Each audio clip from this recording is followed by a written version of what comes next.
안녕하세요. 세상을 이롭게 하는 남자 온달장군입니다. 오늘은 저도 그렇고 여러분도 좋아하는 부자, 그것도 갑부 이야기를 한번 해보겠습니다. 자, 무슨 이야기냐? 오늘의 테마는요. 갑부는 하루를 어떤 생각을 하며 살까입니다. 제가 취재 기자를 하면서 직접 경험한 이야기이기 때문에 아마 여러분들이 재미있게 들을 수 있을 거라 생각을 합니다. 자, 여러분들께 질문을 하나 하겠습니다. 여러분이 통상 부자라고 하면 과연 재산이 얼마 정도가 돼야 부자라고 생각하십니까? 50억이요? 70억? 조금만 더 쓸까요? 100억? 예, 맞습니다. 100억입니다. 우리가 통상 부자라고 하면 100억 이상의 재산을 가져야 부자라고 한답니다. 자, 그러면 갑부는 부자보다는 단계가 높으니까 재산이 더 많아야 되겠죠? 얼마 정도가 돼야 갑부라고 생각할까요? 예, 1000억입니다. 1000억. 갑부는 최소 1000억 원 이상이 돼야 재산이 갑부라고 부른답니다. 제가 오늘 여러분들께 말씀드릴 이 사람은요, 재산이 어림잡아 수천억 원은 될 것 같은 그런 사람입니다. 굉장히 부러운 사람이죠. 부모로부터 이제 병원하고 학교를 모두 물려받았으니까요. 그리고 집안도 아주 빵빵해요. 가족 모두가 교수고 의사 집안입니다. 그야말로 금수저 중에 금수저이죠. 자, 누가 봐도 이 사람은 부족한 것 하나 없는 그렇게 보이는 사람이라고 합니다. 제가 봐도 그렇고요. 자, 그런데 이런 사람도 우리 같은 아픔이 있고 외로움을 안고 산다는 사실이 저는 굉장히 놀라웠습니다. 저는 이 사람을 취재기자를 만났는데 생각이 조금 비슷해요. 그래서 많이 친해졌거든요.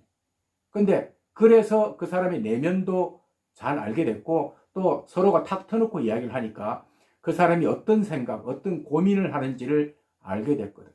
자, 그러면 이 사람이 어떤 고민을 하고 살아갈까? 자, 첫 번째가 뭐냐면요. 자신의 생각이 정확하게 얼마인지를 잘 모른다고 합니다.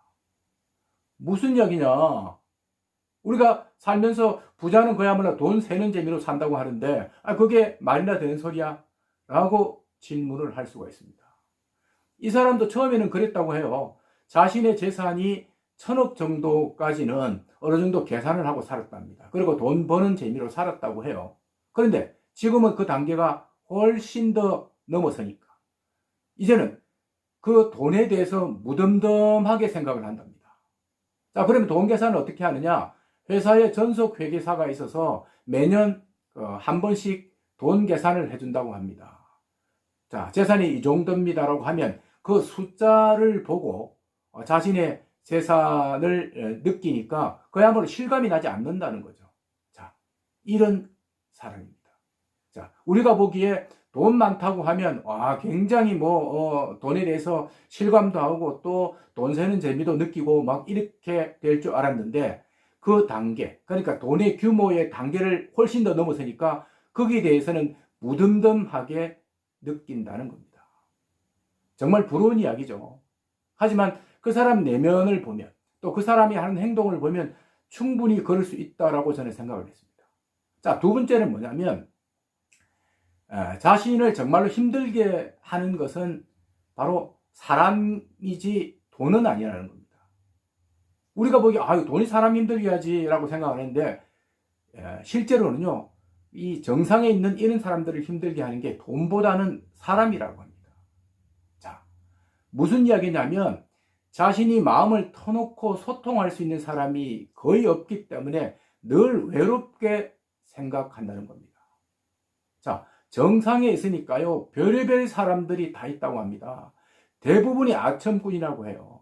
바른말 하는 사람은 거의 없다고 합니다.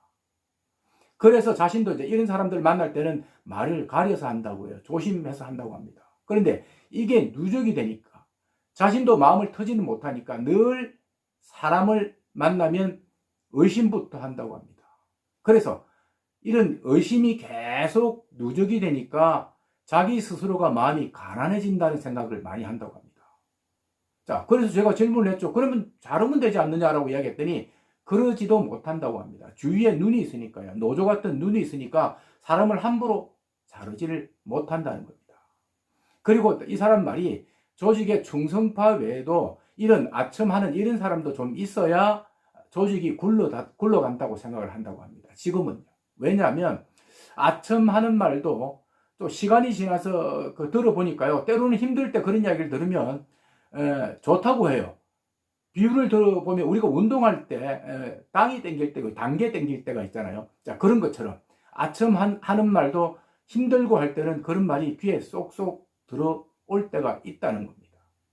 자, 세 번째가 뭐냐면 자신이 신고 있는 신발이 늘 유리 구두 같다는 생각을 한답니다. 자, 여러분 유리 아시지 않습니까?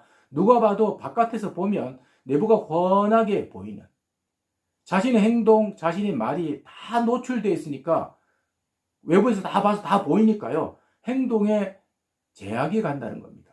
그래서 힘들다는 거죠. 그래서 조금만 잘못해도 자신의 말이나 행동을 조금만 잘못해도 대한항공 같은 갑질 논란을 불러일으킬 수 있기 때문에 굉장히 조심을 한다는 겁니다. 요즘은요.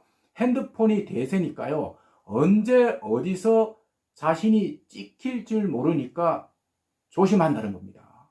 자칫 잘못하면 이렇게 찍혀서 언론에 노출이라고 되면요. 그야말로 자신이 지금까지 쌓아놓은 건 와르르 무너질 수 있다는 위기감을 늘 마음속에 갖고 산다는 겁니다. 그래서 이 사람은 저한테 그런 이야기를 해요. 부자도 적당한 게 좋은 것 같다. 살면서 과한 것은 결코 좋지 않은 것 같다. 그리고 우리가 옛말에 천석구는 1000가지 생각을 가지고 만석구는 10,000가지 생각을 가진다고 하는데 정말 그 말이 맞는다라고 이야기를 해요. 그리고 이 사람이 저한테 했던 말 중에 제가 늘 기억에 두고 있는 말로 오늘 클로징을 할 텐데요. 자, 무슨 이야기냐? 선생님이 보시기에 제가 늘 행복한 것 같죠. 재산이 많으니까. 그런데 그렇지 않아요. 늘 행복하지 않아요. 재산 때문에. 사람 때문에 그래요. 그러면 어떻게 사느냐? 저도요, 일반 서민들처럼 똑같이 어려움 많고 똑같은 불행 속에 그렇게 살고 있어요. 라고 이야기를 한 겁니다. 그래서 이 생각을 제 마음속에 늘 갖고 있는데요. 재산이 많든 적든 사람 살아가는 건 똑같다는 생각을 해봤습니다.